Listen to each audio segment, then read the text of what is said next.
El peso del bolígrafo en mi mano se sentía como una sentencia.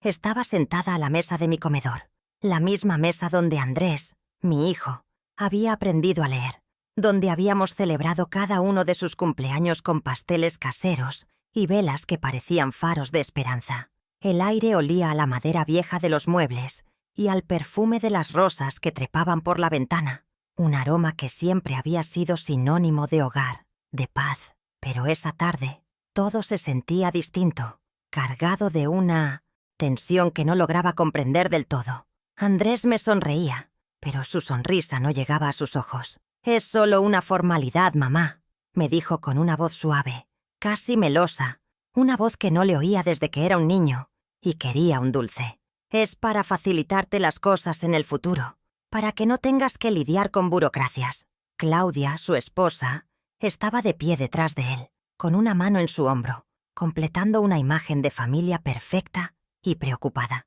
¿Cómo iba a dudar de mi propio hijo? ¿De la sangre de mi sangre? Confiar en él fue mi gran error. Mientras me hablaba de protección y de cuidados, los ojos de Claudia recorrían mi salón con una mirada calculadora, como si estuviera midiendo el espacio para cortinas nuevas, para una vida que claramente no me incluía. Ella apenas hablaba, pero su silencio era más elocuente que 1000 palabras. Era una presencia fría, una presión constante para que firmara de una vez por todas. Piensa que es una forma de organizar el patrimonio. «Dolores», intervino con una dulzura artificial que me erizó la piel. «Andrés ha estado tan preocupado por ti, por tu tranquilidad». Sus palabras sonaban ensayadas, como las de un vendedor que intenta colocar un producto defectuoso. Un destello de luz en el diamante de su anillo me cegó por un instante, y sentí una punzada de inquietud, un aviso silencioso que mi corazón de madre se negó a escuchar. Ellos habían planeado cada gesto, cada palabra de esa tarde. Yo no era una madre a la que cuidar, sino un obstáculo a remover. Y entonces firmé. Mi nombre, Dolores Herrera, se dibujó con un trazo tembloroso sobre el papel. En el preciso instante en que levanté el bolígrafo, la atmósfera cambió. Fue un cambio sutil, como una corriente de aire helado en una habitación cerrada, pero lo sentí en cada fibra de mi ser. La sonrisa de Andrés se desvaneció, reemplazada por una mueca de triunfo mal disimulado. Recogió los papeles con una prisa que lo delató, evitando mi mirada, y Claudia dejó escapar un suspiro de profundo alivio, un sonido que resonó en mis oídos como el cierre de una celda. La farsa había terminado. La imagen de hijo devoto y nuera solícita se hizo añicos, revelando la fría y cruda realidad que se escondía detrás. Acababa de entregarles mi casa, el único patrimonio que Ignacio y yo habíamos construido con el sudor de nuestra frente. Pero en ese momento comprendí que les había dado mucho más. Les había dado el poder de borrarme. La conversación que siguió fue el verdadero veneno, administrado con la misma falsa preocupación. «Ahora que todo está en orden, mamá, hemos estado pensando que no es bueno que estés sola aquí», comenzó Andrés, con un tono condescendiente que nunca antes le había conocido. «Esta casa es demasiado grande. Hay muchas escaleras. Es un peligro para ti». Claudia, rápida, añadió el golpe de gracia. «Hemos encontrado un lugar maravilloso, Dolores. Una residencia para mayores. Tendrás compañía, actividades, médicos. Te cuidarán de maravilla». «Residencia». Repitieron esa palabra varias veces, como si al hacerlo pudieran disfrazar su verdadero significado. Asilo, un depósito de ancianos, un lugar donde te apartan para que el mundo siga girando sin la molestia de tu presencia. Sentí que me faltaba el aire. No solo me estaban quitando mi hogar, me estaban despojando de mi identidad, de mi vida entera. Mi mirada se clavó en la fotografía de mi difunto esposo, Ignacio, que presidía el salón desde el aparador. Su rostro sonriente parecía una burla del destino. ¿Lo habría imaginado él? ¿Habría sospechado la clase de hombre en la que se convertiría nuestro hijo? El dolor de la traición era físico, una puñalada en el centro del alma. Había dedicado mi vida entera a Andrés. Había vendido mis joyas para pagar su universidad. Había trabajado de sol a sol en el mercado para que no le faltara nada, para que tuviera el futuro que yo nunca pude tener. ¿Y cuál era mi recompensa? Ser tratada como un mueble viejo que ya no combina con la nueva decoración.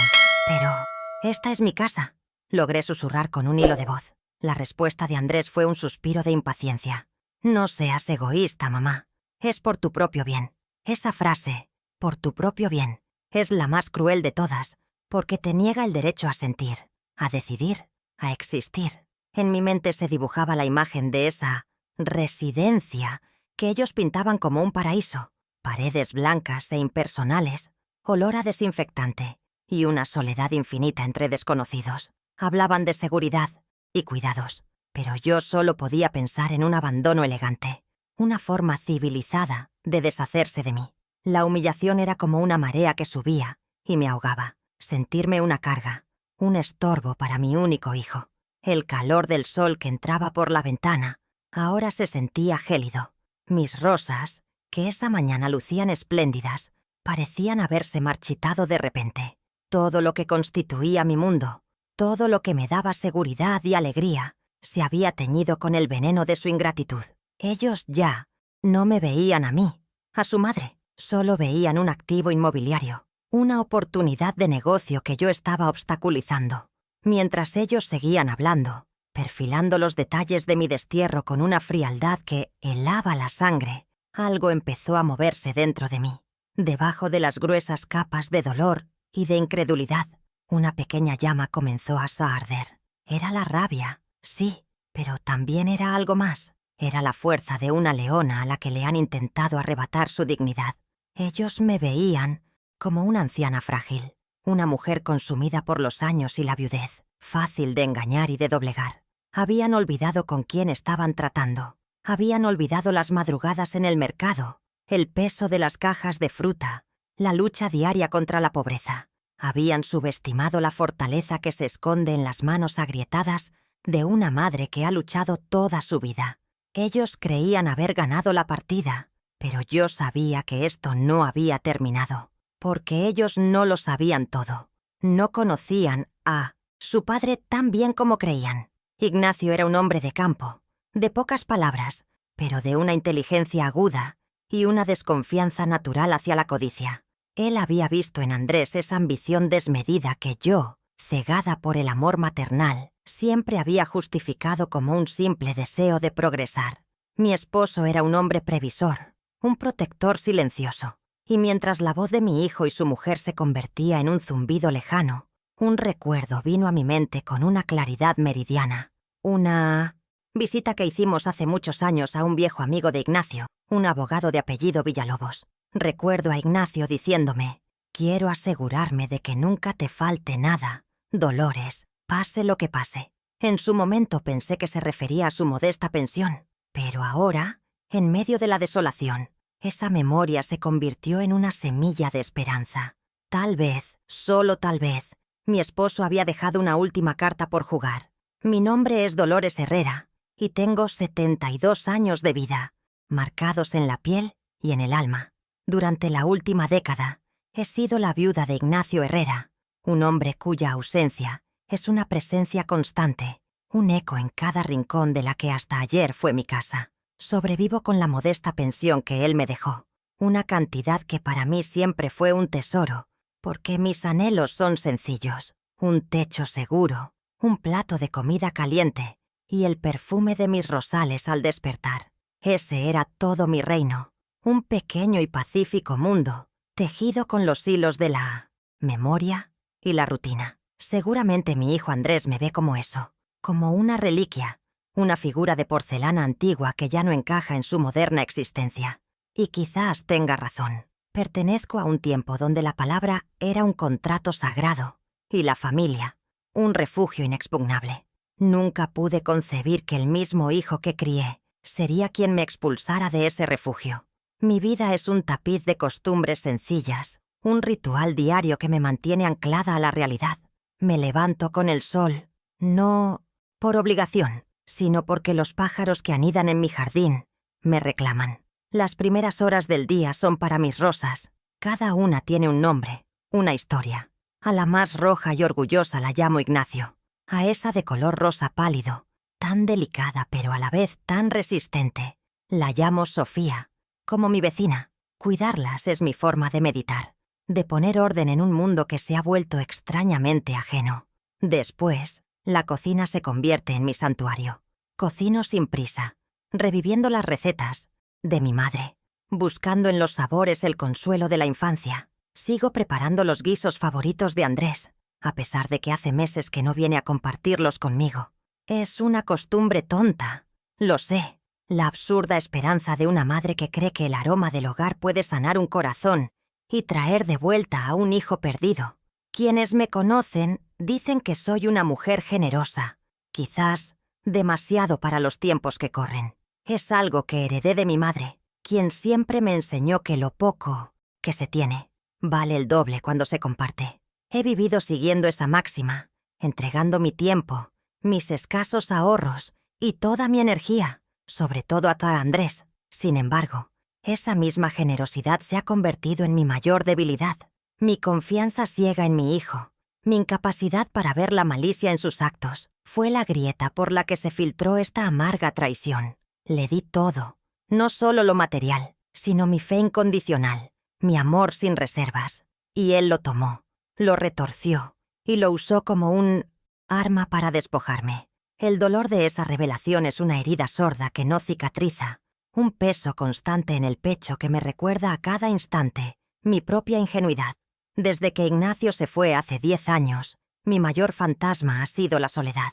Es un depredador silencioso que acecha en las horas vacías de la tarde y en las largas noches de insomnio. La casa, que antes rebosaba de risas y de vida, se volvió inmensa, y cada crujido de la madera era un recordatorio de mi abandono. Andrés conocía perfectamente ese miedo. Sabía que la amenaza de quedarme completamente sola era mi punto más frágil. Él y Claudia manipularon ese temor con la maestría de 2 titiriteros, tejiendo una red de supuestas preocupaciones sobre mi seguridad, sobre los peligros de vivir sola a mi edad. Presentaron la residencia de ancianos no como un destierro, sino como un acto de amor, una solución a esa soledad que tanto me aterraba. Sabían que por no enfrentarme a ese fantasma, yo sería capaz de cualquier cosa, incluso de firmar mi propia sentencia. Pero a pesar de esa vulnerabilidad, no soy una mujer débil. Nadie sobrevive 72 años, levanta una familia con casi nada y entierra al amor de su vida sin forjar un núcleo de acero en su interior. Mis manos no son suaves, están surcadas de arrugas y manchadas por la tierra de mi jardín y la harina de mi cocina. Mi espalda está encorvada, pero ha soportado el peso de responsabilidades y dolores que harían flaquear a cualquiera. Es una fuerza silenciosa, no la que grita, sino la que persevera. Es la resiliencia de la hierba que crece entre las grietas del cemento. Una fortaleza que Andrés y Claudia confundieron con debilidad senil.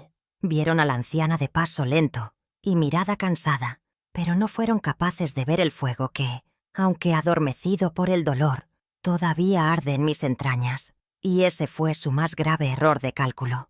Mi rutina es lo que me mantiene cuerda. Por las tardes, después de mis quehaceres, me siento a leer o converso con mi vecina Sofía a través de la valla que separa nuestros jardines. Sofía es mi única confidente, la hermana que la vida nunca me dio. Es más joven y tiene una dosis de realismo que a mí me falta. Ella vio venir la tormenta mucho antes que yo. Esa mujer le ha envenenado el alma a tu hijo, Dolores, me advertía. Y yo, tonta de mí, siempre lo defendía. Siempre encontraba una excusa para su frialdad, para su distancia. Ahora, sus palabras resuenan como una profecía cumplida. Nuestras charlas diarias son mis salvavidas, el único espacio donde puedo ser simplemente Dolores, sin el peso de ser madre, viuda o, ahora, una mujer despojada. Un lugar donde puedo desnudar mis miedos sin sentirme juzgada. Ignacio, mi esposo, siempre fue el contrapeso de mi naturaleza confiada. Él era un hombre que leía a las personas en sus actos, no en sus palabras. Adoraba a nuestro hijo, pero no estaba ciego. Recuerdo una vez que me dijo: «Nuestro Andrés tiene buen corazón, Dolores, pero se deja deslumbrar con demasiada facilidad por las cosas que brillan». Él levantó esta casa con sus propias manos, ladrillo a ladrillo, y para él no era solo una propiedad. Era el símbolo de su esfuerzo, un refugio para proteger a su familia. Siento que le he fallado. Siento que he permitido que el lobo entre en el santuario que él construyó para nosotros. Y es precisamente ese sentimiento, el de haber traicionado su memoria, lo que me impulsa ahora a buscar no una venganza, sino una justicia, silenciosa y reparadora. Con los años mi mundo se ha ido encogiendo.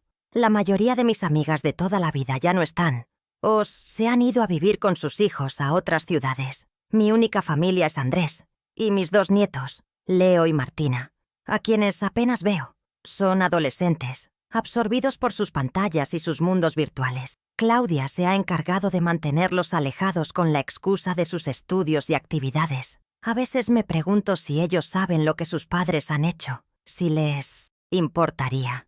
Ese aislamiento emocional, fríamente calculado por mi nuera, era parte de su estrategia a largo plazo. Me hizo más dependiente de las migajas de atención de mi hijo, más vulnerable a su manipulación. Preparó el terreno para que el golpe final, el de la firma, fuera más fácil y certero. Mis verdaderos tesoros no son cosas que se puedan tasar o vender, son los recuerdos que habitan entre estas paredes. Es la marca en el marco de la puerta, donde medíamos la altura de Andrés cada año. Es el vago aroma del tabaco de pipa de Ignacio que, a veces, creo percibir en el estudio. Es la taza de cerámica desconchada de la que tomo mi café cada mañana. Esos pequeños detalles son los que tejen la trama de una vida. Al querer encerrarme en una habitación anónima de una residencia, no solo buscan apropiarse de un bien material, buscan borrar mi historia, arrancarme de raíz de todo lo que me define.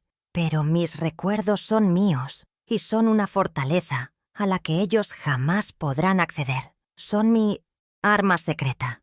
Así que aquí me tienen. Soy Dolores Herrera, una viuda de 72 años que acaba de ser desahuciada por su propio hijo. Podría parecer una víctima, una mujer derrotada por la avaricia de un mundo que ya no tiene sitio para los viejos. Pero hay una gran diferencia entre ser herida y ser vencida. Me han traicionado, me han humillado, pero no me han roto. En la tierra seca de mi tristeza ha brotado una pequeña semilla de indignación y ha comenzado a crecer con una fuerza inesperada. Ellos creen que han puesto el punto final a mi historia, cuando en realidad solo han terminado un capítulo. Lo que no saben es que mi sabio Ignacio, previendo quizás la debilidad de su hijo, pudo haber escrito las últimas páginas de este libro hace mucho tiempo. Y yo, por su memoria, estoy a punto de encontrar el valor para leerlas. ¿Y tú? ¿Qué habrías hecho en mi lugar? ¿Alguna vez has confiado tanto en alguien que te negaste a ver la verdad? Cuéntamelo en los comentarios. Me sentiría menos sola al leerte. Mi familia es un archipiélago pequeño, casi un islote en medio de un océano inmenso. Se reduce a mi hijo Andrés, de 45 años, y a sus 2 hijos, mis nietos, Leo y Martina. Veo más sus rostros en las fotografías que publican en esa cosa que llaman redes sociales que en persona. Son adolescentes, inmersos en ese mar turbulento de la juventud, y yo me he convertido para ellos en una orilla lejana, una figura borrosa a la que visitan por obligación, en fechas señaladas. Claudia, su madre, se ha encargado de levantar un muro invisible pero infranqueable entre nosotros, un muro hecho de excusas y compromisos inventados. Tienen exámenes, Dolores. Están castigados. Se van de viaje con el colegio. Mentiras piadosas que hieren más que la verdad. Intento no guardarles rencor a los chicos. Al fin y al cabo, son el reflejo de la educación que reciben. Pero duele. Duele ser una extraña para los de tu propia sangre. El epicentro de mi actual desdicha tiene un nombre. Andrés, mi único hijo. Y me desgarra el alma admitir que es él, el niño al que acuné en mis brazos, el principal verdugo de mi paz. Lo miro y veo a un hombre que lleva la cara de mi hijo pero cuya alma no reconozco. Era un muchacho inteligente, lleno de sueños, pero en algún punto del camino su ambición se agrió, convirtiéndose en una frustración crónica. Trabaja en un puesto intermedio en una empresa donde se siente estancado, infravalorado. Esa insatisfacción ha sido un veneno lento que lo ha consumido durante años, haciéndole creer que el mundo le debe algo. Se ha convencido de que merece más, una vida de lujos que ve en las pantallas y que siente que le ha sido negada. Y en su retorcida lógica, yo y mi vieja casa nos hemos convertido en el último obstáculo que se interpone entre él y esa anhelada felicidad material. Claro que Andrés no está solo en esta cruel empresa. Detrás de él, moviendo los hilos con una habilidad pasmosa, está su esposa, Claudia Márquez. Cuando la conocí me pareció una mujer encantadora, elegante y educada, pero no tardé en descubrir la fría calculadora que se escondía tras su sonrisa de porcelana. Claudia es una de esas personas que miden el valor de todo en dinero. Para ella, el mundo es un gran escaparate, y la felicidad consiste en poder comprarlo todo. Desde que entró en nuestra familia, siempre me vio como un problema a resolver, como la anciana guardiana de un tesoro, mi casa, que ella codiciaba. Su influencia sobre Andrés ha sido constante y perniciosa, un susurro al oído que ha alimentado sus frustraciones, justificado su codicia y adormecido su conciencia, hasta anular por completo cualquier atisbo de amor filial. La motivación que los impulsa es tan simple como devastadora: el dinero. Tienen entre manos una supuesta oportunidad de negocio, una inversión de alto riesgo que un socio de Claudia les ha prometido que los hará ricos en cuestión de meses. Para entrar en ese negocio necesitan una fuerte suma de capital, un dinero que solo pueden obtener vendiendo mi casa de forma rápida. Su sueño de un futuro de opulencia está cimentado sobre los escombros de mi vida.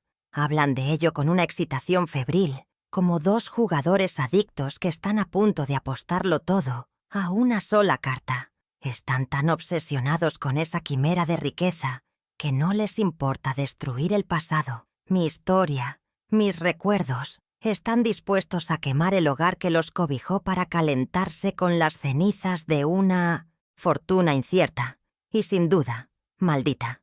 Pero no siempre fue así. Hubo un tiempo en que Andrés era mi compañero, un niño de corazón noble que me traía flores silvestres y me confiaba sus secretos más íntimos. Nuestro vínculo era mi razón de ser. Todo empezó a cambiar, de forma casi imperceptible, tras su boda con Claudia.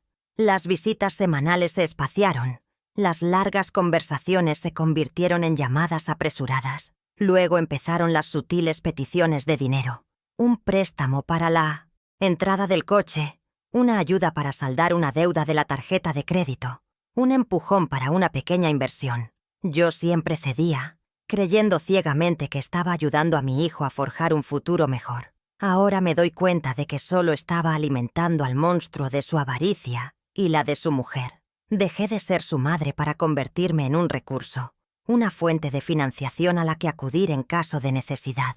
Recuerdo perfectamente el día en que la venda se me cayó de los ojos. Fue para mi cumpleaños, hace unos 5 años. Como siempre, preparé sus platos favoritos y los esperé con la ilusión de una niña. Llegaron tarde, con un pastel comprado a última hora y un regalo caro pero impersonal. Apenas se quedaron 1 hora. Durante ese tiempo no soltaron sus teléfonos. Claudia no paró de quejarse. Del barrio, que era inseguro, de mis muebles, que eran viejos, del ambiente de la casa, que era triste. Andrés permaneció en silencio, con una mueca de incomodidad, sin atreverse a defender el hogar donde se crió. Ese día, por primera vez, me sentí como una extraña en mi propia casa. El cariño había sido reemplazado por la obligación, por un trámite que debían cumplir para poder seguir con sus vidas. A partir de ese cumpleaños, la tensión se instaló entre nosotros de forma permanente. Cada encuentro era forzado, cada palabra estaba cargada de un doble sentido. Los comentarios de Claudia se volvieron más directos, sugerencias apenas veladas sobre la conveniencia de vender la casa y mudarme a un apartamento más práctico y moderno. Así no tendrías que preocuparte por el mantenimiento, Dolores, decía con su falsa dulzura. Ganarías en calidad de vida. Y Andrés siempre la secundaba, disfrazando la codicia de preocupación filial. Se habían convertido en un equipo, perfectamente coordinado para ejercer sobre mí una presión psicológica constante. Yo me resistía, aferrándome a mis paredes como a un salvavidas, pero mi negativa solo servía para aumentar su impaciencia, transformando sus manipuladoras sugerencias en el asedio que culminó con la firma de aquellos papeles. Su ambición ha abierto una brecha entre nosotros, que me temo que ya es insalvable. A sus ojos, no soy más que una anciana testaruda, apegada a un montón de ladrillos por puro sentimentalismo. Son incapaces de entender que esta casa es el archivo de mi vida, la prueba tangible del amor que Ignacio y yo construimos. Para ellos, la familia se ha convertido en una especie de sociedad mercantil y el amor en una simple transacción. Y en esa nueva y fría economía de los afectos que ellos han diseñado, yo ya no tengo ningún valor. Mi única cotización residía en el título de propiedad de esta casa. Ahora que lo tienen, me he convertido en un producto caducado, en un ser completamente prescindible. Esta es la familia que me queda, un hijo que me resulta un desconocido y una nuera que se ha declarado mi enemiga.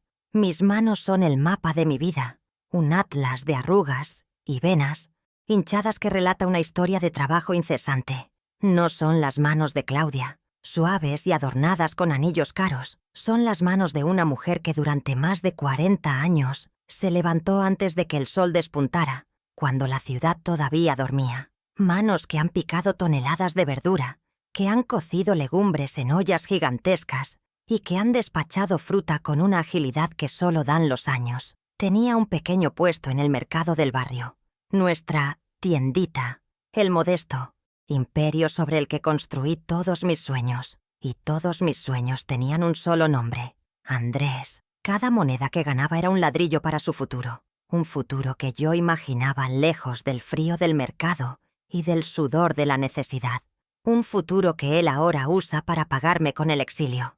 Recuerdo los inviernos crudos, con un frío que se te calaba en los huesos y te entumecía los dedos hasta hacerlos inútiles. Me envolvía en capas de ropa vieja y aguantaba horas de pie, viendo cómo mi aliento se convertía en vaho, mientras colocaba el género de la forma más atractiva posible. Los veranos no eran mejores, con un sol de justicia que convertía el techo de chapa de mi puesto en un auténtico horno. Lluvia, calor, viento, nada importaba. Yo estaba allí, firme, día tras día, con una sonrisa para los clientes y una plegaria en el corazón. Una plegaria para que Andrés estudiara, para que se convirtiera en un hombre de provecho, para que tuviera todas las oportunidades que yo no tuve. Mientras otros niños jugaban en la calle, él hacía sus deberes en un rincón de la trastienda. Mi sacrificio era el abono de su porvenir, y jamás lo consideré una carga. Era mi única y más sagrada misión. La educación de mi hijo era mi gran obsesión. Para mí, era la única herencia que de verdad importaba, la llave que podría liberarlo de la cadena de la pobreza. Ahorré hasta el último céntimo para que nunca le faltaran libros, para que llevara un uniforme decente, incluso para pagarle un profesor particular cuando las matemáticas se le atragantaban. El día de su graduación del instituto, al verlo con su toga y su birrete, sentí un orgullo tan inmenso que creí que el corazón me estallaría en el pecho. Sentí que era yo quien se graduaba. Todas las madrugadas, todos los dolores de espalda, todas las privaciones, todo había valido la pena en ese instante. Él era mi obra maestra, la prueba viviente de que mi esfuerzo había dado sus frutos. ¡Qué equivocada estaba! El mayor sacrificio de todos llegó cuando lo aceptaron en la universidad. La matrícula costaba una fortuna, una cifra inalcanzable para mí, pero yo guardaba un último tesoro en un pequeño joyero, las alhajas que me había dejado mi madre, unos pendientes de oro, un collar de perlas, un broche de plata. Eran mi único vínculo material con ella. Lloré una noche entera mientras las sostenía en mis manos, pero la decisión estaba clara. El recuerdo de mi madre viviría siempre en mi corazón, pero el futuro de mi hijo era una planta que necesitaba riego para crecer.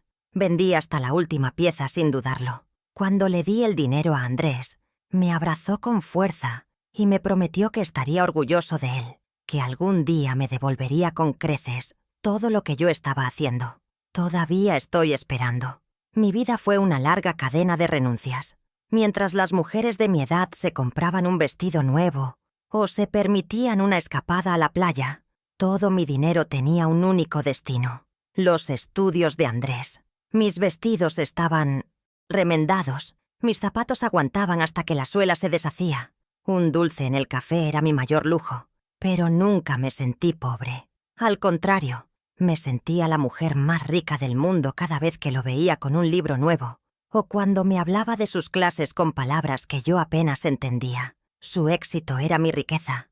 Estaba invirtiendo en mi mayor tesoro. Lo que no sabía es que estaba creando a un hombre que un día miraría mis sacrificios, no con gratitud, sino con el frío desdén de quien mira un balance contable obsoleto. Ignacio fue mi cómplice en este proyecto de vida mientras estuvo a mi lado. Trabajaba como conserje, doblando turnos, llegando a casa con el cuerpo molido, pero el espíritu intacto. Todo por el chiquillo Dolores, me decía. Cuando murió, toda la carga recayó sobre mí, pero su recuerdo me infundió nuevas fuerzas. Sentía que debía completar la obra que habíamos empezado juntos, que se lo debía a él. Mantuve el puesto del mercado abierto contra viento y marea, incluso cuando mi salud empezaba a flaquear. Lo hice por Andrés, sí, pero también por honrar la memoria de mi esposo. Quería poder ir a su tumba y decirle: «Lo conseguimos, Ignacio. Nuestro hijo es todo un señor». Jamás pensé que tendría que ir a decirle: «Fracasamos. Nuestro hijo nos ha roto el corazón». El contraste entre lo que di y lo que he recibido es una broma macabra del destino. Le entregué mi juventud y él me condena a una vejez solitaria. Le entregué mi salud y ahora se preocupa por el riesgo de que suba unas escaleras. Le entregué las joyas de mi madre y su mujer luce diamantes. Lo alimenté con el fruto de mis manos y él pretende encerrarme en un lugar donde me darán purés insípidos. Es un desequilibrio tan brutal, una deuda de amor tan gigantesca, que ha decidido que es más fácil hacer desaparecer a la acreedora que reconocer su existencia. Se ha olvidado del sabor de mis guisos, del tacto de mi mano en su frente cuando tenía fiebre, de la voz de su madre animándolo en sus partidos de fútbol. Andrés mira esta casa y solo ve metros cuadrados, un precio en el mercado inmobiliario. No ve el tejado que su padre y yo reparamos juntos una tarde de domingo. No ve el suelo de la cocina donde él dio sus primeros pasos. No ve el rincón del jardín donde enterramos a su primer perro. Para él, son solo paredes viejas. Para mí, son las páginas de mi historia. Cada grieta, cada mancha de humedad, es una palabra, una frase, un capítulo de mi vida. Al venderla, no está liquidando un patrimonio. Está quemando mi diario personal para encender la hoguera de su propia y desmedida ambición. Intenta convertirme en una nota a pie de página de mi propia biografía, un personaje secundario y prescindible. A veces, en la soledad de la noche me pregunto si no fue culpa mía. ¿Lo protegí demasiado? ¿Mi sacrificio constante le impidió desarrollar una conciencia, un sentido de la gratitud? En mi afán por evitarle cualquier sufrimiento, quizás no le enseñé la lección más importante, el valor de lo que se recibe. Le di todo lo que tenía, pero no supe darle un corazón capaz de apreciarlo. Le enseñé a volar alto, pero se me olvidó enseñarle a mirar hacia abajo, a recordar las raíces que lo nutrieron. Quise que fuera un gran hombre, y quizás lo he conseguido. Es un hombre grande en su egoísmo, grande en su ingratitud, y grande en su capacidad para hacer daño a la persona que más lo ha querido en este mundo. Ahora, mientras me asomo al abismo de esta nueva y aterradora etapa de mi vida, el peso de tantos años de sacrificio se siente, extrañamente, más ligero. Durante décadas, mi existencia giró en torno a la suya. Mi felicidad era un reflejo de su bienestar. Mis sueños eran una extensión de sus ambiciones. Pero él mismo se ha encargado de cortar ese cordón umbilical con el hacha de la traición. La deuda ha sido saldada con el más cruel de los finiquitos, y aunque el dolor es inmenso, en mi interior se está abriendo un espacio nuevo y silencioso. Un espacio solo para mí. Por primera vez en 45 años, ya no soy solo la madre de Andrés, soy Dolores Herrera, y tengo la obligación, por mí misma, de descubrir qué significa eso. Mi esposo Ignacio era un hombre de campo, y por eso entendía los ciclos de la vida mejor que nadie. Sabía que toda siembra tiene su cosecha. Era un hombre callado, observador, y poseía una comprensión profunda y a veces incómoda de la naturaleza humana. No veía el mundo como le gustaría que fuese, sino como era en realidad. Mientras yo, en mi ceguera de madre, solo veía la luz brillante de nuestro hijo Andrés, Ignacio también veía las sombras que esa luz proyectaba. Amaba a Andrés con toda su alma, pero su amor no era ciego. Era un amor con los ojos bien abiertos, un amor que reconocía las debilidades de nuestro hijo, sobre todo esa fascinación por el dinero y el lujo que Claudia no hacía más que alimentar. Recuerdo muchas tardes en las que Ignacio se encerraba en su pequeño estudio, no solo para leer el periódico, sino para revisar papeles y hacer llamadas en voz baja. Yo nunca le pregunté nada. Confiaba en su sabiduría, en su silenciosa forma de proteger a la familia. Recuerdo una tarde, pocos años antes de morir, que volvió a casa más pensativo que de costumbre. Me pidió que me sentara con él en esta misma mesa del comedor y me contó que había estado visitando a su viejo amigo, Tomás Villalobos. El nombre se me quedó grabado. Tomás era un abogado, un hombre serio y cabal en quien Ignacio depositaba una confianza absoluta. «He estado poniendo nuestros asuntos en orden, Dolores», me dijo con esa voz tranquila pero firme que lo caracterizaba, «solo para asegurarme de que todo esté claro, para que tú nunca tengas que preocuparte por nada». Yo asentí, asumiendo que se refería al papeleo habitual que sigue a la muerte de una persona. Sentí una punzada de tristeza, pero él me tranquilizó. «Es solo una valla, mi amor», me dijo, usando una de sus metáforas del campo. «Una buena valla para proteger lo que es nuestro». En aquel momento, no comprendí el alcance de sus palabras. Me hizo prometerle una cosa. Me dijo que si alguna vez me veía en un problema grave, si me sentía perdida o acorralada, especialmente en lo que respecta a nuestra casa, la primera persona a la que debía llamar era al doctor Villalobos. Escribió su nombre y su número en una pequeña tarjeta y la guardó dentro de mi viejo costurero, entre los carretes de hilo y los botones de nácar. «No pierdas esto, Dolores. Es más importante de lo que te imaginas», insistió con una mirada tan intensa que me sobrecogió. Me pareció un gesto algo dramático, pero para complacerlo, se lo prometí, y esa tarjeta ha permanecido allí desde entonces, una reliquia olvidada de una conversación que nunca llegué a entender del todo. Ahora, mi mente no deja de volver a ese costurero.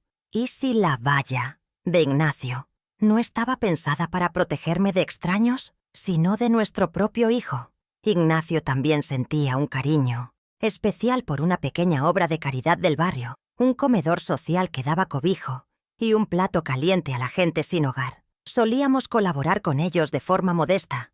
Cada Navidad, en lugar de gastar en regalos caros, destinábamos una parte de nuestros ahorros a hacerles una donación. Él creía en la solidaridad directa, en la ayuda tangible. A menudo hablaba con la directora, la hermana María, sobre la importancia de la dignidad.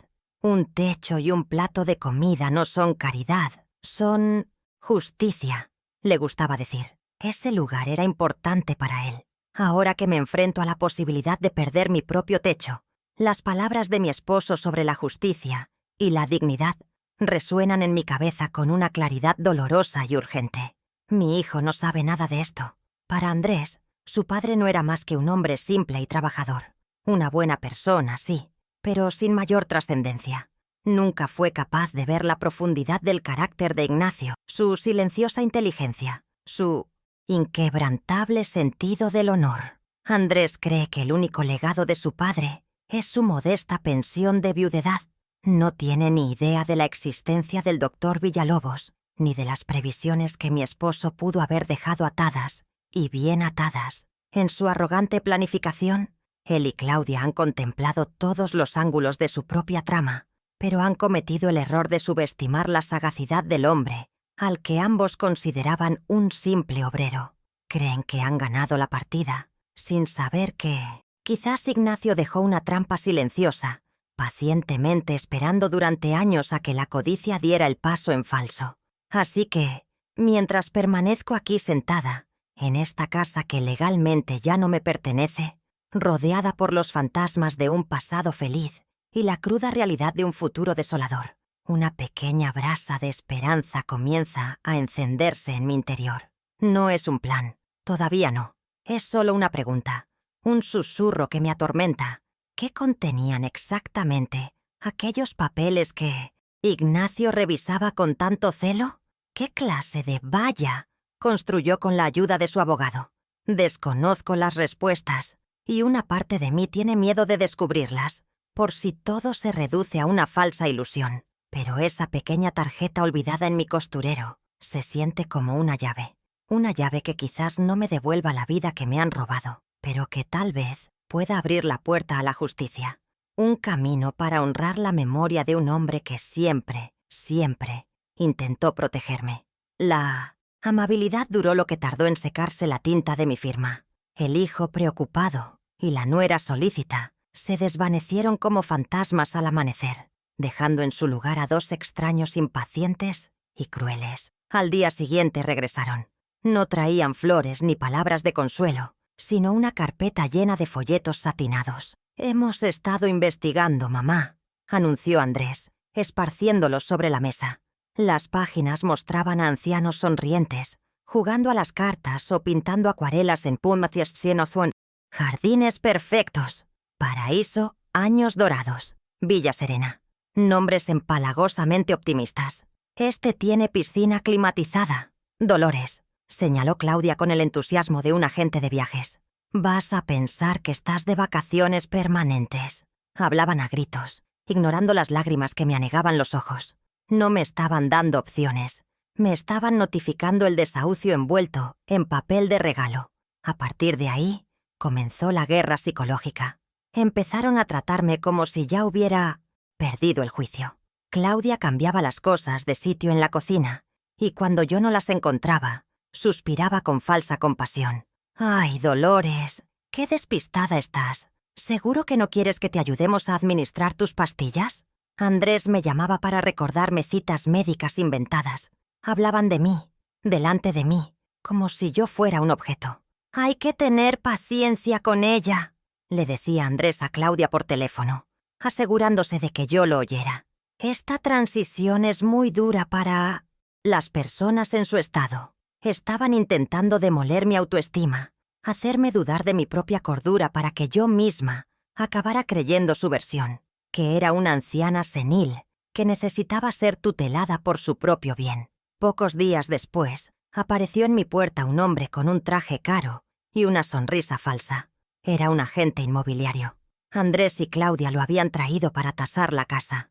Lo pasearon por mi hogar, mi santuario, como si fuera un decorado vacío. «Si tiramos este tabique, podemos crear un espacio diáfano», decía Claudia, su voz resonando con un eco de codicia.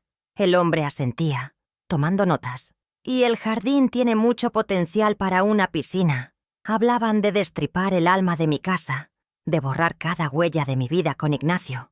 Yo, sentada en mi mecedora, me sentía invisible, un fantasma mudo en mi propio salón. En un momento el agente me miró con algo parecido a la lástima. Andrés se interpuso rápidamente. «Mi madre está encantada con la idea de la mudanza», mintió con un aplomo que me heló la sangre. «Sabe que esta casa ya es demasiado para ella». La impaciencia de ambos crecía como la mala hierba. Querían la casa vacía cuanto antes para ponerla a la venta. Una tarde, al volver de casa de Sofía, encontré varias cajas de cartón en el salón. Claudia estaba en mi dormitorio, tarareando una canción mientras doblaba mi ropa y la metía sin cuidado en una de las cajas. Sentí una violación tan profunda que me faltó el aire. «¿Qué haces?», le grité, con la voz rota por la rabia. Ella se giró sin inmutarse. «Te ayudo a organizar, Dolores. No tiene sentido que te lleves todos estos trastos viejos. Hay que empezar de cero». Sostenía en su mano una rebeca de lana, mi favorita, la que Ignacio me regaló en nuestro último aniversario. «Esto ya no se lleva. Está muy anticuado». No estaba empaquetando mis cosas. Estaba juzgando mi vida y condenándola al contenedor del olvido. La humillación pública fue, quizás, el golpe más bajo. Nos encontramos en el mercado con Elena, una vieja amiga de la familia. Antes de que yo pudiera contestar a su saludo, Andrés se adelantó. «Mamá está estupendamente. La hemos convencido para que se mude a una residencia preciosa donde la cuidarán mejor. Está muy ilusionada. Me pasó un brazo por los hombros, en un gesto que pretendía ser cariñoso, pero que se sintió como una amenaza. Quise gritar la verdad, pero vi en sus ojos una advertencia fría y cortante. Así que me quedé quieta, con una sonrisa grotesca en los labios, mientras mi hijo me obligaba a ser cómplice de su mentira. Elena nos miró extrañada, pero acabó por creerle. ¿Quién iba a pensar que un hijo podría ser tan cruel? Mi silencio fue mi condena. Empezaron a anularme de formas pequeñas pero constantes. Claudia hacía limpieza en mi despensa, tirando la comida que a ella no le gustaba y reemplazándola por productos insípidos y bajos en sal. «Es por tu bien, Dolores», decía con su sonrisa de hiena. Andrés insistió en administrar mi pensión, alegando que yo ya no era capaz de llevar mis propias cuentas. Me estaban despojando de mi autonomía, pieza a pieza, convirtiéndome en una niña indefensa. Cada día suponía una nueva humillación, una nueva frontera que cruzaban sin pudor. Mi casa ya no era mi casa, mi comida ya no era mi comida, mi dinero ya no era mi dinero. Me estaba convirtiendo en una prisionera en la vida que yo misma había construido, con 2 carceleros que llevaban el rostro de mi propia familia. Las discusiones se volvieron más abiertas. Una noche, encaré a Andrés. «¿Cómo puedes hacerme esto? Esta era la casa de tu padre». Su rostro se endureció. La máscara de hijo devoto cayó por fin. «Papá está muerto», espetó. «Hay que ser prácticos. Esta casa es un activo muerto. Dinero estancado que necesito para el futuro de mi familia». El énfasis en la palabra «mí» fue una puñalada. Yo ya no formaba parte de su ecuación. «Tu ingratitud es un pecado», susurré, horrorizada. Él soltó una risa, amarga. «La gratitud no paga las facturas, mamá. Es hora de que asumas cómo funciona el mundo real». El niño al que yo había criado había desaparecido, reemplazado por este extraño que consideraba el amor y la memoria como una carga, como un lastre para sus ambiciones. La crueldad de Claudia era más sutil, pero igual de letal. Rompía accidentalmente pequeños objetos de valor sentimental, una figurita de porcelana, una cajita de música. Sus disculpas eran tan exageradas como falsas. Estaba librando una guerra de desgaste, tratando de quebrar mi espíritu a través de la destrucción de mis recuerdos. Dejaba sobre mi mesilla de noche folletos de las residencias más lúgubres y baratas, lugares que parecían antesalas del cementerio. Cuando se lo recriminaba ponía cara de inocente. «Solo exploro todas las opciones, Dolores. Tenemos que ajustarnos a un presupuesto». El presupuesto, claro está, era lo que quedaría después de que ellos se llevaran la parte del león de la venta de la casa. Querían quedarse con todo, hasta con mi dignidad. Incluso utilizaron a mis nietos como arma. Un fin de semana, trajeron a Leo y Martina de visita. Los niños estaban incómodos, distantes. Más tarde, oí a Claudia decirle a su hija: «Pórtate bien con la abuela, que está muy confundida últimamente y hay que tenerle paciencia». Les estaba envenenando la mente, presentando mi dolor y mi resistencia como síntomas de demencia senil. Intenté hablar con Leo, el mayor. Le pregunté si no le daba pena que vendieran la casa de los abuelos. Se encogió de hombros. «Mamá dice que es lo mejor para ti». Estaba repitiendo el guión que le habían enseñado. No solo me estaban robando a mi hijo, también me estaban arrebatando a mis nietos, asegurándose de que el recuerdo que tuvieran de mí fuera el de una anciana loca. La presión llegó a su punto culminante cuando me dieron un ultimátum. «El agente inmobiliario dice que la casa se venderá mucho más rápido si está vacía», me comunicó Andrés con el tono de un ejecutivo cerrando un trato. «Ya hemos pagado la reserva en Villa Serena. Tienes 2 semanas para estar lista para la mudanza». 2 semanas, 14 días para empaquetar toda una vida. La frialdad de su sentencia me dejó sin aliento. No había negociación posible. Era una orden. Lo miré, buscando en sus ojos un vestigio del niño que fue, una sombra de duda o de arrepentimiento. No encontré nada, solo la determinación implacable del que sabe que tiene el poder. Mi hogar, mi vida, tenía fecha de caducidad. En un último acto de desesperación, lo llamé por teléfono. Le dejé un mensaje suplicante, ahogado en lágrimas. «Andrés, hijo, por favor, No sigas con esto. Podemos buscar otra solución. Esta casa es lo único que me queda de tu padre. Su respuesta llegó horas más tarde, en forma de un mensaje de texto corto y gélido. Mamá, la decisión está tomada. Deja de hacer un drama. Es por tu propio bien. Ese desprecio, esa forma de reducir mi profundo dolor a un simple drama, fue la humillación definitiva. El mensaje era claro. Mis sentimientos no importaban. Mi sufrimiento era una molestia. Me había cerrado por completo las puertas de su corazón. En ese momento comprendí que rogar era inútil. Mi hijo se había vuelto sordo al lenguaje del amor. Mi vecina Sofía lo presenciaba todo desde el otro lado de la valla. Veía las cajas acumulándose, el coche del agente inmobiliario, la tristeza grabada en mi rostro.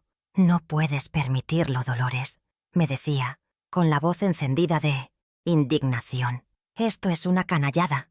Ella era mi única aliada, la única persona que veía la verdad sin filtros. Su rabia me reconfortaba extrañamente. Me confirmaba que no me estaba volviendo loca, que mi dolor era real. Se ofreció a acogerme en su casa, incluso a enfrentarse a Sir Andrés. Pero yo sabía que no serviría de nada.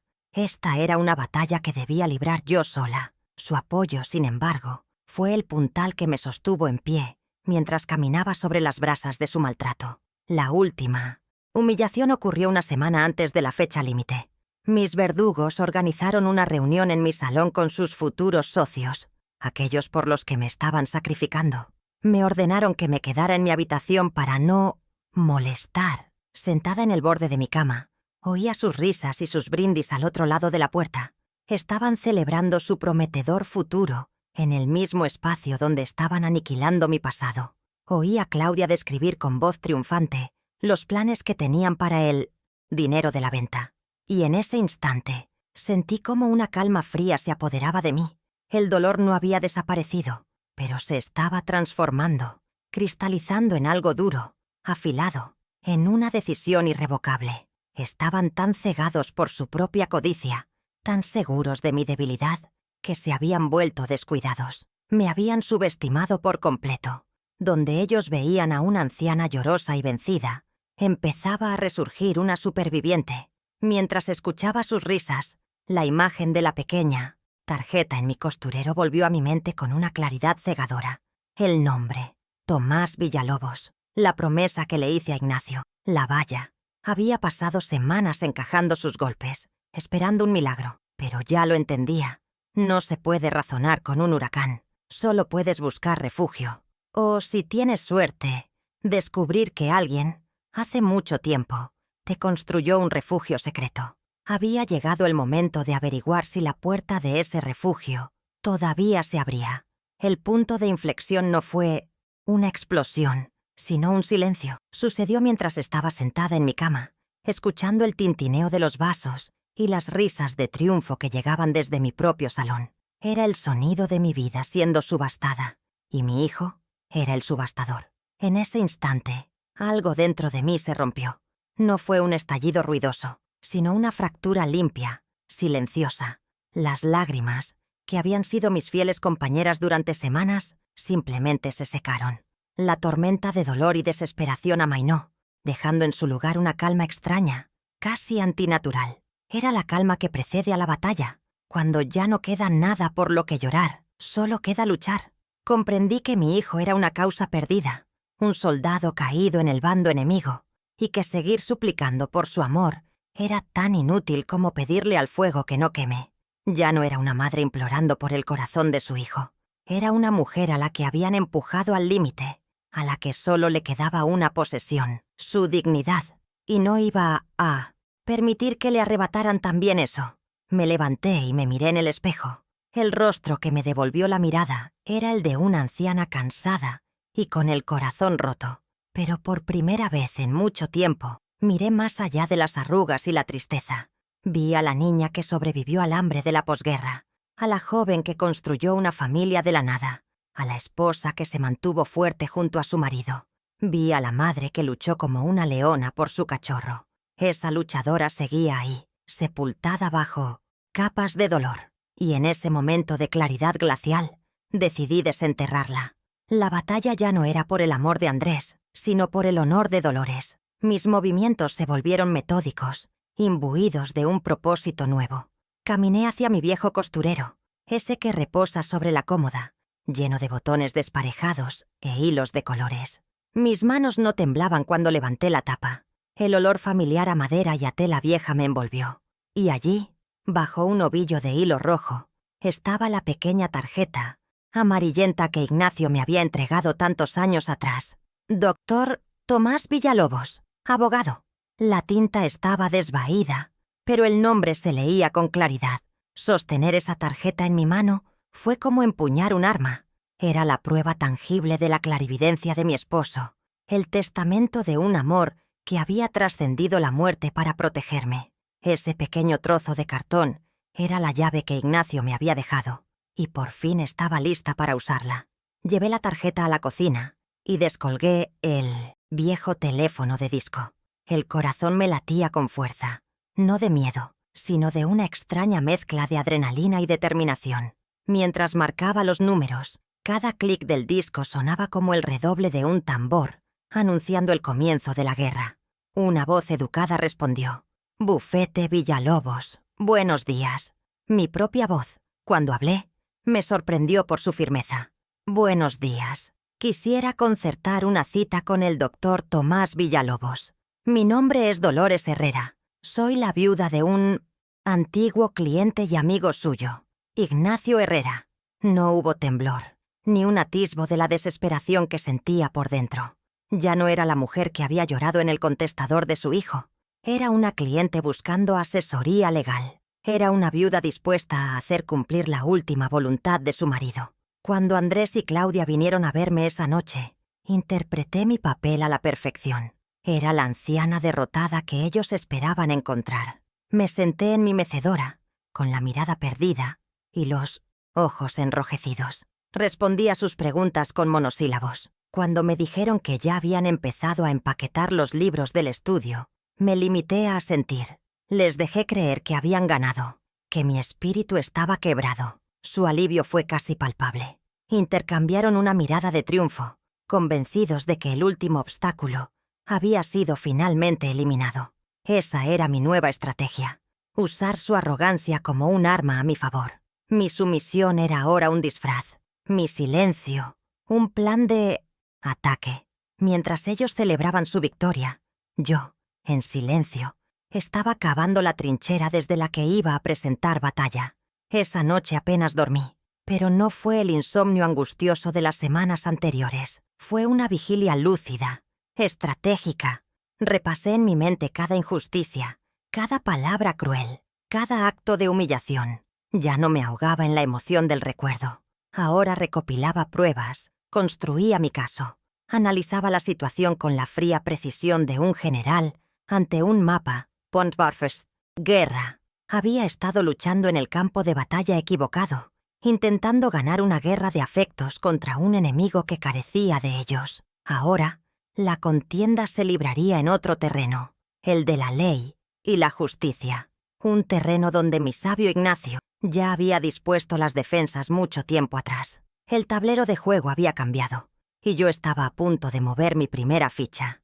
La cita con el doctor Villalobos era 2 días después. El mayor reto era salir de casa sin levantar sospechas. Decidí usar sus propias armas contra ellos. Le dije a Claudia que no me encontraba bien, que necesitaba ir a la farmacia a por mis pastillas para la tensión. Era la excusa perfecta. Encajaba en su narrativa de una anciana frágil y dependiente. Se ofreció a ir ella, pero insistí con dulzura en que un paseo corto me vendría bien.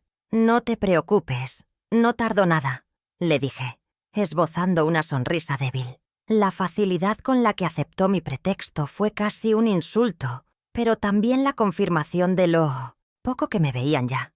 Estaban tan seguros de su control que no vieron a una mujer con una misión, sino a una pobre vieja yendo a por sus medicamentos. Al salir de mi casa, la que ya no era mía, sentí una extraña sensación de liberación. El aire parecía más fresco. Los colores de mis rosas, más vivos. Ya no era una prisionera esperando el cumplimiento de su condena.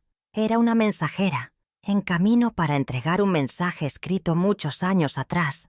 La última voluntad de Ignacio. No sabía qué Encontraría en aquel despacho qué secretos guardaba aquel abogado. Pero por primera vez desde que firmé aquel maldito papel, sentí una chispa de poder. No el poder de volver atrás en el tiempo o de remendar el alma rota de mi hijo, sino un poder diferente, el poder de exigir justicia y, al hacerlo, de recuperarme a mí misma. La ruptura silenciosa se había completado. La guerra de Dolores Herrera acababa de empezar. El despacho del abogado era un viaje al pasado. Las paredes estaban forradas de estanterías de madera oscura que se combaban bajo el peso de antiguos tomos encuadernados en piel. El aire olía a papel viejo, a cera y a una silenciosa dignidad. El doctor Tomás Villalobos parecía tallado en la misma madera que sus muebles. Era un hombre mayor, de cabello completamente blanco y unos ojos que, tras unas gafas gruesas, conservaban una viveza y una inteligencia asombrosas. Me recibió no como a una clienta más, sino como a una conexión preciada con su pasado. «Dolores Herrera», dijo con voz grave, «ha pasado demasiado tiempo. Ignacio fue uno de mis mejores amigos. Siéntese, por favor. Cuénteme qué la trae por aquí, aunque me temo que puedo adivinarlo». Su trato amable fue un bálsamo para mi alma herida, el primer gesto de genuina bondad que había recibido en una eternidad. Le conté toda la historia, sin omitir un solo detalle. Las palabras brotaron de mí como un torrente, una mezcla de dolor, humillación y rabia contenida. Hablé de la firma, de los folletos de las residencias, del agente inmobiliario, de las cajas, de la constante presión psicológica. Pero no lloré. Mi voz era firme, casi fría, un relato de hechos objetivos. El doctor Villalobos me escuchó en silencio, sin interrumpirme, con las manos entrelazadas sobre su escritorio de roble. Sus ojos no se apartaron de mi rostro ni un segundo. Vi en ellos una profunda tristeza y después un destello de ira fría. Cuando terminé, un largo silencio se apoderó de la sala. «Ignacio lo sabía», dijo por fin, con la voz cargada de una furia tranquila. «Sabía que el muchacho tenía esa debilidad. Por eso tomó precauciones. Entonces llegó la revelación que lo cambió todo». El abogado abrió un cajón con una pequeña llave y extrajo un sobre grueso y sellado. «Este es el testamento de su esposo, Dolores», y dejó unas instrucciones muy claras. Rompió el sello y comenzó a leer. Me explicó que Ignacio me había legado el usufructo vitalicio de la casa. Era mía para vivir en ella hasta el último de mis días. La propiedad, efectivamente, pasaría a Andrés, pero bajo una condición inquebrantable, redactada con una precisión legal que no dejaba lugar a dudas. La herencia solo se haría efectiva si Andrés me cuidaba con respeto y dignidad. Si yo era abandonada, maltratada o forzada a dejar mi hogar por cualquier motivo, la cláusula se activaría y él perdería todo derecho sobre la casa de forma inmediata e irrevocable. Pero eso no era todo. La verdadera genialidad del plan de mi esposo residía en el siguiente punto. En caso de que Andrés incumpliera la condición, no solo perdería la casa, sino que también se activaría un seguro de vida que Ignacio había estado pagando en secreto durante años, una suma de dinero considerable. Y el único y absoluto beneficiario de ambos bienes, la casa y el seguro, no era ningún otro familiar. Era el pequeño comedor social del barrio, la obra de la hermana María. Ignacio se había asegurado de que, si su hijo elegía la codicia por encima del amor, su legado no serviría para alimentar esa codicia, sino para dar de comer a los hambrientos. Me quedé sin palabras, mientras las lágrimas, por fin, corrían por mis mejillas. Lágrimas de gratitud hacia el hombre que, desde la tumba, seguía protegiéndome. Si esta historia te está conmoviendo, suscríbete y acompáñame a descubrir cómo termina. ¿Crees en la justicia que llega tarde pero llega? Déjame tu opinión. El doctor Villalobos me explicó nuestra posición. El documento que Andrés me hizo firmar era fraudulento, obtenido mediante engaño y coacción emocional, lo que lo hacía legalmente impugnable. Pero para ganar, necesitábamos pruebas irrefutables de que la condición del testamento había sido violada. «Debemos dejar que continúen con su plan», me aconsejó el abogado, su voz ahora con un tono estratégico. «Deje que avancen con la venta, que la presionen para mudarse. Cada uno de sus actos será una prueba a nuestro favor. Su papel, Dolores, es el más difícil. Debe seguir actuando como si estuviera derrotada. ¿Podrá hacerlo? Lo miré, secándome las lágrimas, y sentí un fuego nuevo en mi interior. Por Ignacio, dije con una firmeza que me sorprendió a mí misma. Y por mí, sí, puedo hacerlo. Salí de aquel despacho siendo otra mujer. El peso que sentía sobre mis hombros seguía ahí, pero ya no era el peso aplastante de la desesperanza, sino el peso asumible de una misión. Tenía un plan, un aliado poderoso, y el amor previsor de mi marido como arma secreta. Al llegar a casa, Claudia me esperaba en la cocina con una mirada de suficiencia. «Has tardado mucho en la farmacia», dijo en tono acusador.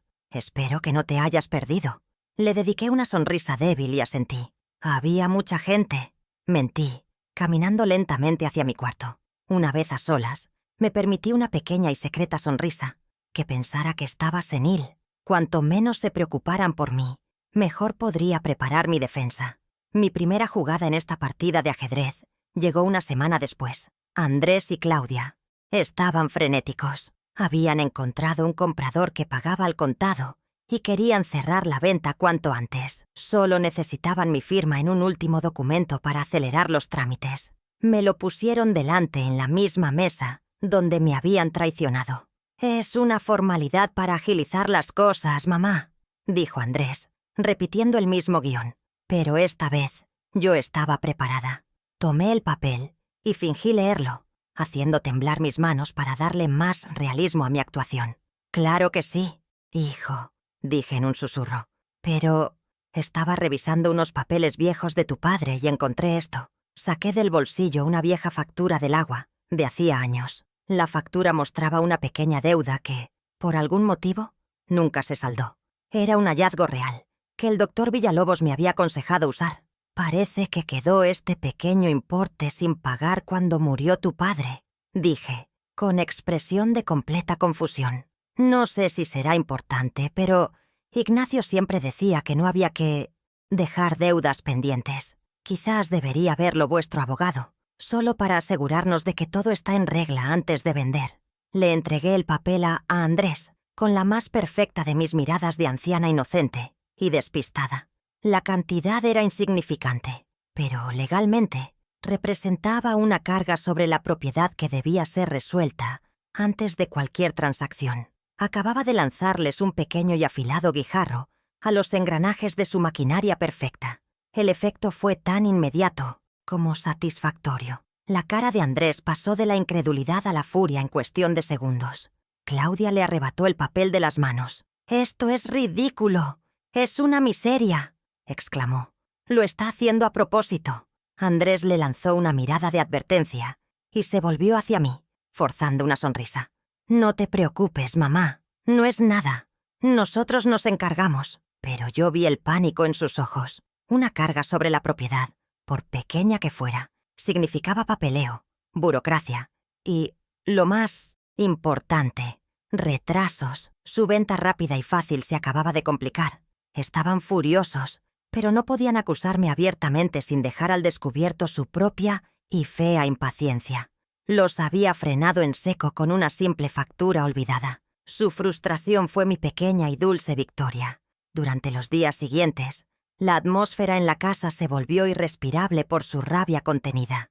Los oía discutir en susurros. Claudia estaba convencida de que yo lo hacía a propósito, mientras que Andrés, en su arrogancia, seguía creyendo que solo eran despistes de una anciana. Esa pequeña fisura en su alianza era un premio inesperado.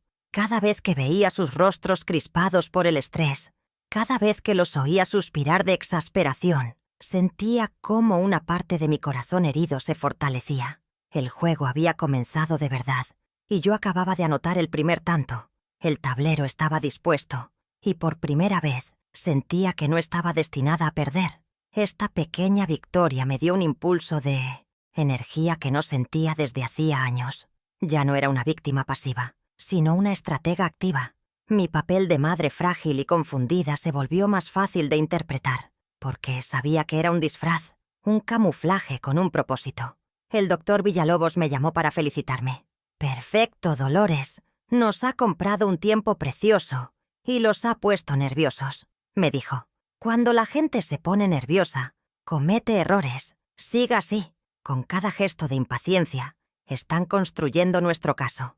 Miré por la ventana a mis rosales. Parecían más erguidos, sus colores más intensos. Ignacio había construido la valla, pero era yo quien estaba aprendiendo a cerrar la cancela. Y la sensación era sorprendentemente y deliciosamente empoderadora.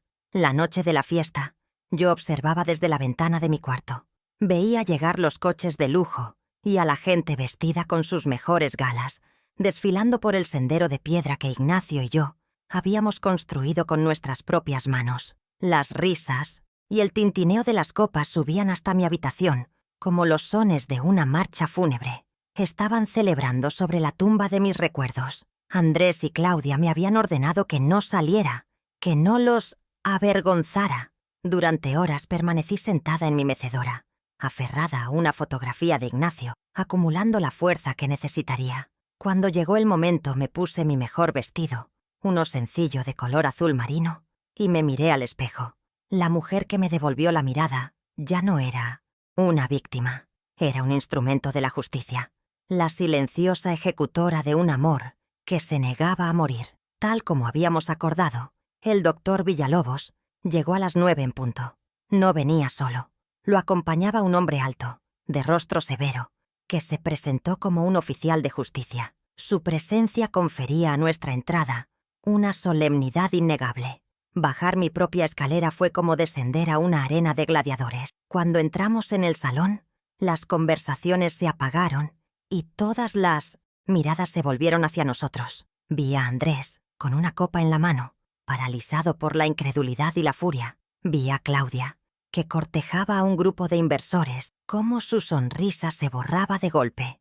Mi aparición, serena, flanqueada por dos hombres de aspecto tan serio, fue una nota discordante en su cuidada sinfonía de éxito y opulencia. La fiesta, para ellos, acababa de terminar. Andrés fue el primero en reaccionar. Cruzó el salón a grandes zancadas, con el rostro desencajado. «Mamá, ¿qué significa esto? Te dije que te quedaras en tu habitación», siseó, agarrándome del brazo con fuerza. Por un instante sentí un chispazo del antiguo miedo, pero entonces lo miré a los ojos y ya no vi a mi hijo, sino a un animal acorralado. Me solté con una firmeza que no sabía que poseía. «Estoy en mi derecho de estar en mi propio salón, Andrés», dije, con la voz tan clara y firme que resonó en el silencio de la sala. El doctor Villalobos dio un paso al frente, interponiéndose. «Creo que su madre tiene algo importante que comunicar», dijo el abogado con un tono cortante. «Y creo que a sus invitados les resultará muy interesante». Claudia corrió al lado de su marido, intentando controlar la situación. «Dolores, por favor», susurró, tratando de arrastrarme hacia la cocina. «Este no es el momento ni el lugar. Tenemos invitados importantes». Sus ojos iban y venían, nerviosos, hacia los rostros de sus socios, que observaban la escena con una curiosidad que ya no se molestaban en disimular. «Al contrario, señora Herrera», intervino el doctor Villalobos, alzando la voz con autoridad. «Este es el momento y el lugar perfectos, ya que esta fiesta celebra la venta de una propiedad que ni usted ni su marido tienen el derecho legal de vender». Un murmullo de asombro recorrió la sala. La acusación quedó flotando en el aire, afilada como un cuchillo. El rostro de Andrés adquirió un tono grisáceo. La trampa se había cerrado. Con la atención de todos los presentes, el doctor Villalobos extrajo el testamento de su maletín. «Soy el doctor Tomás Villalobos, albacea del difunto Ignacio Herrera», anunció. «Y estoy aquí para dar lectura a una cláusula fundamental de su última voluntad». Se aclaró la garganta y, con voz potente, comenzó a leer la parte que me otorgaba el usufructo vitalicio. Y a continuación, la condición inexcusable para la herencia de Andrés. Mientras pronunciaba las palabras «en caso de abandono, maltrato o desatención», sentí cómo la temperatura de la sala descendía varios grados. Las miradas de los invitados se desviaban del abogado a mi hijo, transformando la curiosidad inicial en un juicio severo y silencioso. Tras leer la cláusula, el abogado clavó sus ojos en Andrés. «El documento de cesión que usted hizo firmar a su madre es fraudulento», pues fue obtenido mediante engaño y coacción, sentenció, su voz sonando como un latigazo. Y al planificar de forma sistemática su expulsión de este hogar para internarla contra su voluntad en una residencia, usted ha violado de forma flagrante la condición principal del testamento de su padre. Hizo una pausa dramática. Por lo tanto, en mi calidad de albacea, declaro su herencia nula y sin efecto. A partir de este mismo instante, usted pierde todo derecho sobre esta propiedad. El silencio que siguió fue total, un vacío aplastante que pareció durar una eternidad. Los rostros de los socios de mi hijo eran un poema. Eran los hombres a los que Andrés y Claudia habían querido impresionar, la base sobre la que pensaban construir su imperio. Uno de ellos, el de aspecto más distinguido, miró a Andrés con un desprecio absoluto. ¿Pretendía financiar nuestro negocio con el dinero de una casa robada a su propia madre?, preguntó, su voz cargada de asco. Andrés, pálido como un muerto, abrió la boca para contestar, pero no le salieron las palabras. Parecía un hombre que acababa de ver cómo su mundo entero se convertía en cenizas. La humillación pública, la exposición de su miseria moral, ante aquellos a los que idolatraba, fue un castigo mucho más terrible que cualquier sentencia judicial. Claudia rompió a llorar. No eran lágrimas de arrepentimiento, sino de rabia e impotencia. «¡Es mentira! Es una vieja loca, y este es un farsante», gritó, señalándonos. Pero su histeria solo acentuaba su culpabilidad. Nadie le hizo caso. El oficial de justicia dio un paso al frente, en una silenciosa advertencia. Su máscara de sofisticación se había hecho añicos, revelando a la criatura codiciosa y vulgar que había debajo.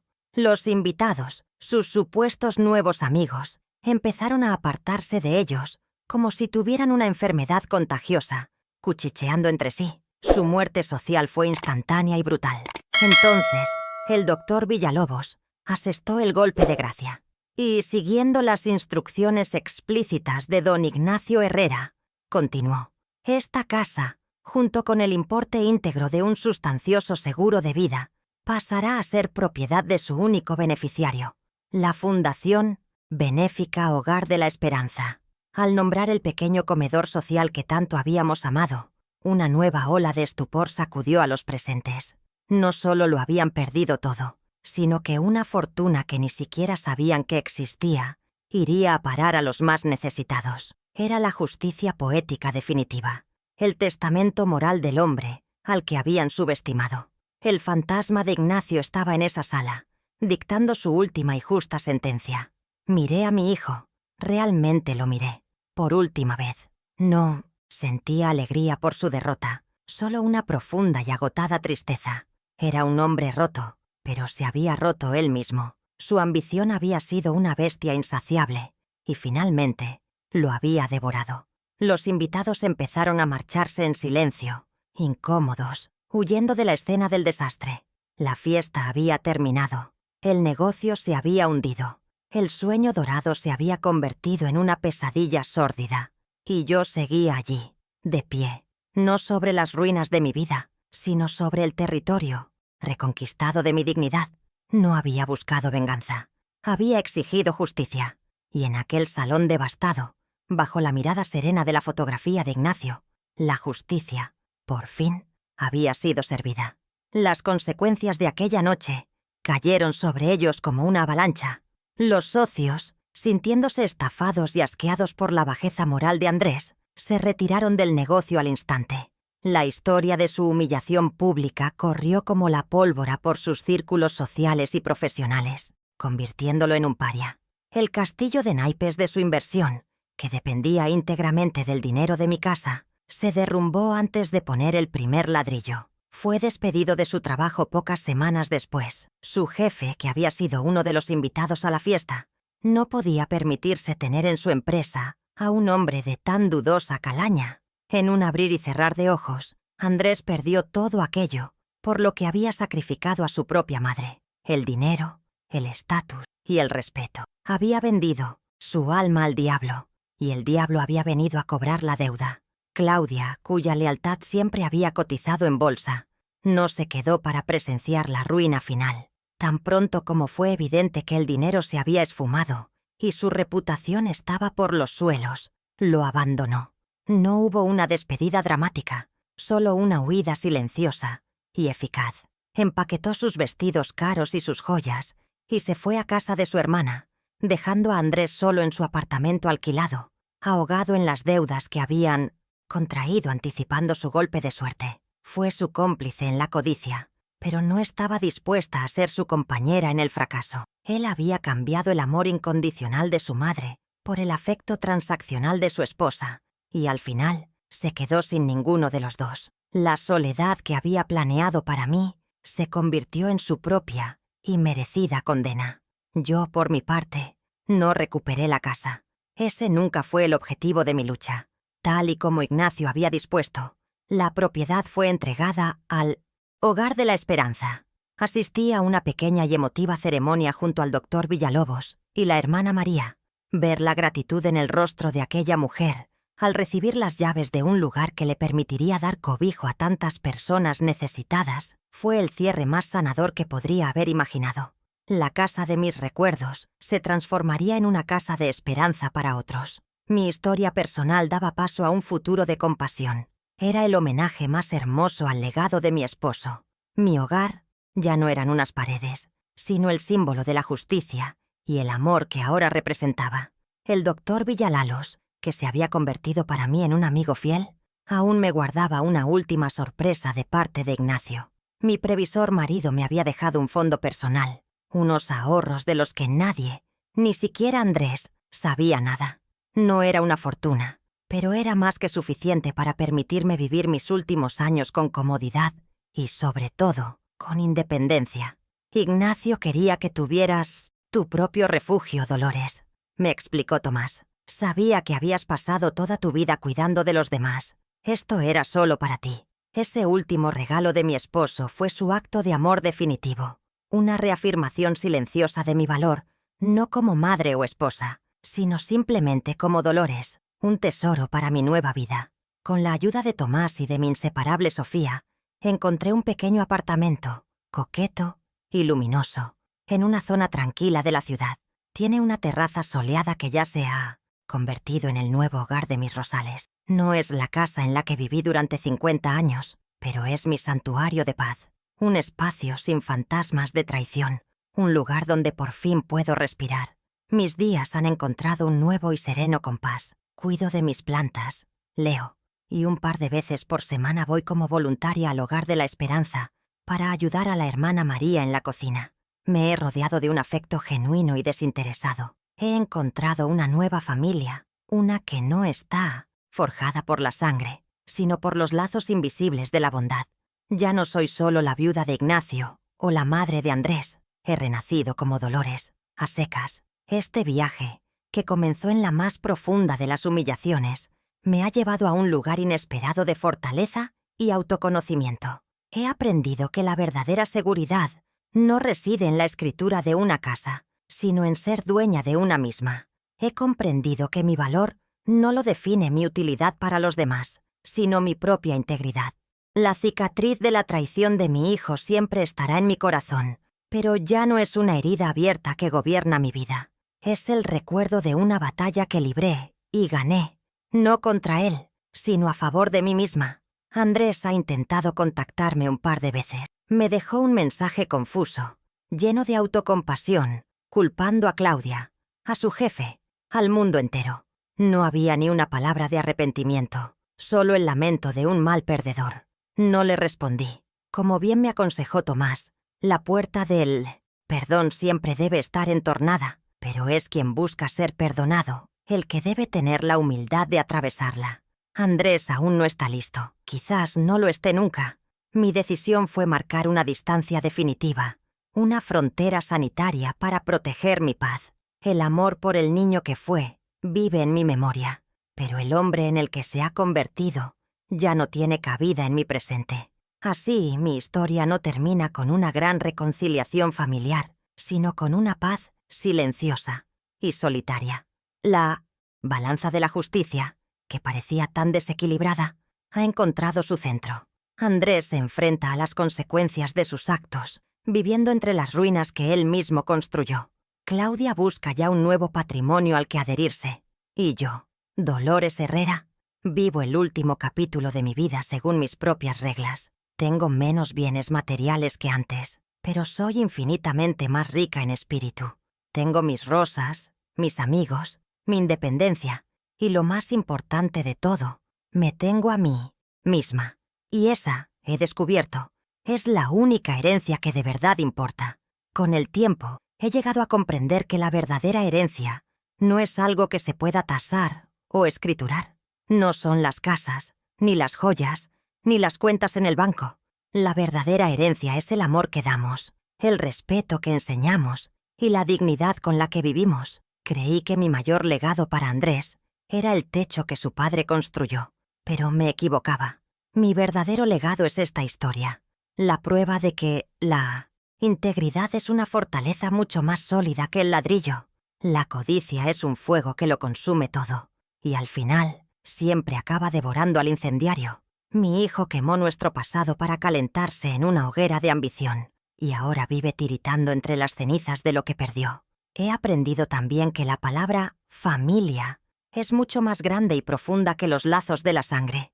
La sangre te hace pariente, pero no te garantiza la lealtad ni el amor. La verdadera familia es aquella que te elige, la que te respeta, la que te ofrece un puerto seguro en mitad de la tormenta. Es la mano de tu vecina que te sostiene, la sabiduría de un viejo amigo que te guía, el abrazo agradecido de un extraño al que ayudas. Perdí a un hijo, pero gané una familia que no me exige nada, que no me ve como una carga, sino que valora la simpleza de mi compañía. Y esa familia, la que se construye con los hilos del afecto y el respeto mutuo, es un tesoro que ningún ladrón puede robar. El perdón es un camino complicado, lleno de recovecos. He aprendido que perdonar no significa olvidar, ni tampoco implica necesariamente una reconciliación. Perdonar es un acto de liberación personal, es soltar el ancla del rencor para que no te arrastre al fondo del mar de la amargura. Puedo perdonar, en mi corazón, al niño que un día fue mi hijo, pero tengo la obligación de protegerme del hombre en el que se convirtió. La verdadera fortaleza no solo reside en la capacidad de aguantar los golpes, sino también en la sabiduría de saber cuándo hay que alejarse. Poner límites, construir una muralla para salvaguardar tu paz, no es un acto de egoísmo, sino el acto de amor propio más grande que existe. Nuestra sociedad a menudo trata a los ancianos como si fuéramos invisibles, como si nuestras historias ya estuvieran escritas y terminadas. Nos ven como reliquias del pasado, seres frágiles a los que hay que proteger, o peor aún, apartar. Pero mi historia demuestra que el último capítulo puede ser el más importante, el más revelador. No somos muebles viejos que se amontonan en el desván de la vida. Somos bibliotecas andantes, llenas de historias de supervivencia, de amor y de resiliencia. Nuestro valor no disminuye con las arrugas, se destila. Que nadie os haga sentir que vuestro tiempo ha pasado, porque mientras haya aliento, hay una página en blanco, esperando a ser escrita, y puede que esa sea la mejor de todas. Al final de todo, la única propiedad que verdaderamente nos pertenece es la que construimos en nuestro interior. Ese es el único hogar del que nadie puede desahuciarte. Es una fortaleza edificada con los ladrillos de la dignidad y un jardín regado con el agua del autorrespeto. Cuidad de ese jardín, defended esa fortaleza, porque la auténtica riqueza no se mide en lo que tienes, sino en la paz que sientes cuando te quedas a solas con tu propia alma. Y esa paz, queridos míos, no tiene precio. Es el tesoro final, la herencia definitiva que nos dejamos a nosotros mismos y la única que nos llevaremos cuando partamos. Si mi historia te ha dejado una lección o te ha tocado el corazón, compártela. A veces, una historia es la luz que otra persona necesita para encontrar su propio camino. Gracias por haberme acompañado en este viaje.